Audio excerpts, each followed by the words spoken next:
नमस्कार सभी साथियों को, मैं रामचंद्र चौधरी उत्कर्ष एग्रीकल्चर चैनल पर आप सभी साथियों का हार्दिक स्वागत करता हूं।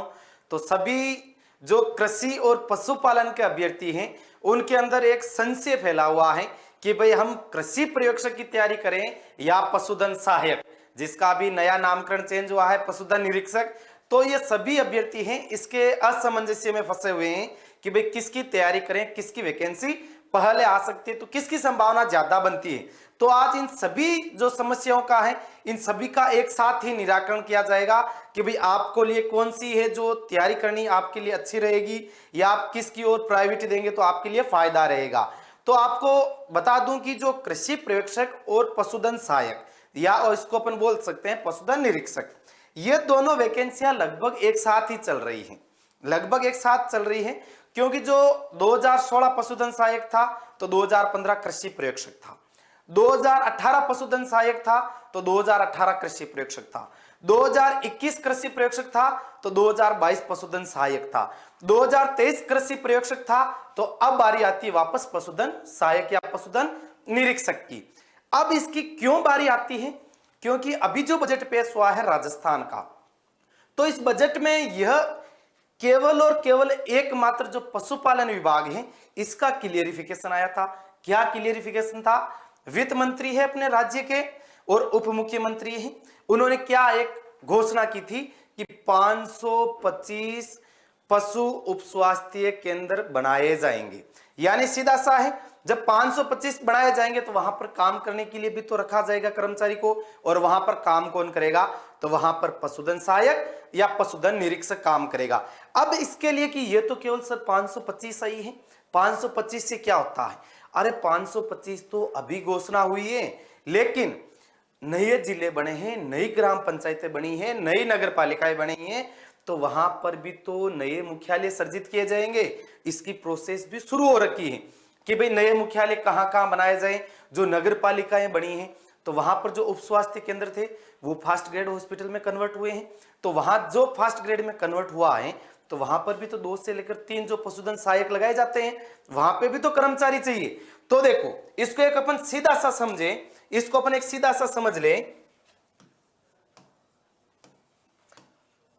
पशुधन सहायक या इसको अपन साथ में पशुधन निरीक्षक भी लिख सकते हैं, क्योंकि इसी का नाम है, नया नामकरण हो रखा है इसका। ये नया वाला नाम थोड़ा ज्यादा बड़ा लिख देते हैं, पशुधन निरीक्षक। जिसको जो अच्छा नाम लगे वो आप मान सकते हो, ठीक है। अब देखो 2015 में कृषि पर्यवेक्षक, 16 में पशुधन सहायक, 2018 में कृषि पर्यवेक्षक, 2018 में पशुधन सहायक, 2021 में कृषि पर्यवेक्षक, 2022 में पशुधन सहायक, 2023 में कृषि पर्यवेक्षक, लेकिन पशुधन सहायक अभी नहीं आई है। तो प्रायोरिटी किसको मिलती है? प्रायोरिटी मिलती है पशुधन सहायक को, प्रायोरिटी मिलती है इसमें पशुधन सहायक को प्राथमिकता मिलेगी। 2016 पशुधन सहायक,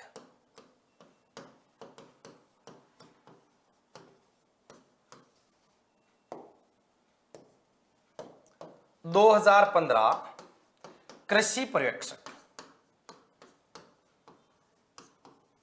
कृषि पर्यवेक्षक,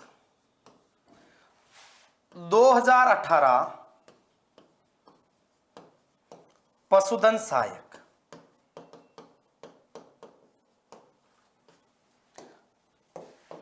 2018 कृषि पर्यवेक्षक को शॉर्ट में लिख देता हूं एएस, एग्रीकल्चर सुपरवाइजर। 2022 पशुधन सहायक को भी शॉर्ट में लिख देता हूं एलएस से, ठीक है। यहां वापस है 2021 एएस। अब यहां पर बाद में वैकेंसी नहीं निकली है, वैकेंसी वापस यहां पे आके निकलती है 2023 एएस।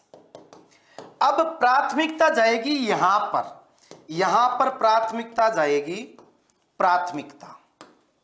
अब प्राथमिकता में वैकेंसी कितनी हो सकती है? तो 525 सीधा बजट घोषणा हो रखा है इसमें, बजट घोषणा का साथ में जो नए जिले हैं, नई ग्राम पंचायतें हैं, वहां पर पशु स्वास्थ्य केंद्र बन रहे हैं, और लगभग अपने 700 से लेकर 800 इसमें जो पिछली जो सीटें रिक्त पड़ी है, अभी वैकेंट है, जहां पर खाली चल रही है सीटें, जिनके पास पशुधन सहायकों के पास जिसका एक्स्ट्रा चार्ज है, तो उन सीटों को भी तो भरा जाएगा।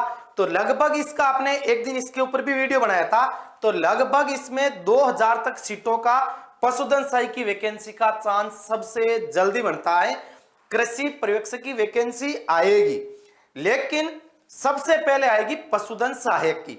तो जिन स्टूडेंट ने वेटनरी डिप्लोमा कर रखा है तो वो दोनों के लिए एलिजिबल होता है, वो पशुधन निरीक्षक के लिए भी रहता है और कृषि पर्यवेक्षक के लिए। तो जिन्होंने वेटनरी डिप्लोमा कर रखा है तो वह कृपया कृषि पर्यवेक्षक को प्राथमिकता नहीं देकर आप पशुधन सहायक को प्राथमिकता देवे, क्योंकि पशुधन सहायक की ही वैकेंसी सबसे पहले आएगी। और आपको एक चीज और बता देता हूं, वैकेंसी जितनी स्पीड से वैकेंसी आएगी उतनी ही स्पीड से वापस इसको कवर किया जाएगा। समय बहुत कम मिलेगा, समय का बहुत ज्यादा अभाव रहेगा। जैसे ही वैकेंसी आएगी तुरंत फॉर्म भरे जाएंगे, तुरंत एग्जाम होगा और तुरंत ज्वाइनिंग होगी। आपको ज्यादा उदाहरण के लिए आपको विगत वैकेंसी के बारे में जानकारी लेनी चाहिए, कितनी स्पीड से प्रोसेस हुई जिसका कोई अंदाजा नहीं लगा सका। अब इतनी स्पीड रह रही साथ में कि सर क्या करेगी, इतनी स्पीड है, समय कम मिलेगा। तो समय कम मिलेगा तो केवल अपने एक के लिए नहीं मिलेगा, पूरे राजस्थान के लिए उतना ही समय मिलेगा जितना किसी एक स्टूडेंट को मिलेगा। अब तो इसके लिए क्या करें सर कि हमें तो समय कम मिलेगा, तो उस टाइम अगर आप तैयारी करने लगोगे तो आप उस टाइम थोड़ा सा मात खाने की संभावना रहेगी, क्योंकि जब बारिश शुरू हो जाती है उस टाइम अगर आप कोई मेड़ बांधते हैं या कोई पाड़ बांधते हैं तो उसके ढहने की संभावना ज्यादा रहती है।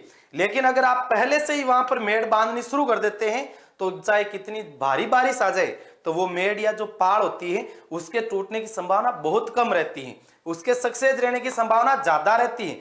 तो इसलिए ध्यान रखना, जिन्होंने वेटनरी डिप्लोमा कर रखा है तो वो आज से ही शुरू कर दें एलएसए की तैयारी। एलएसए बोल देना चाहे एलएसआई बोल देना, चीज दोनों एक ही है, योग्यता दोनों की एक ही है। जिसने वेटनरी डिप्लोमा कर रखा है वो तैयारी शुरू कर दे, जो अब तैयारी शुरू करेगा तो वो एग्जाम को आराम से क्लियर कर सकता है।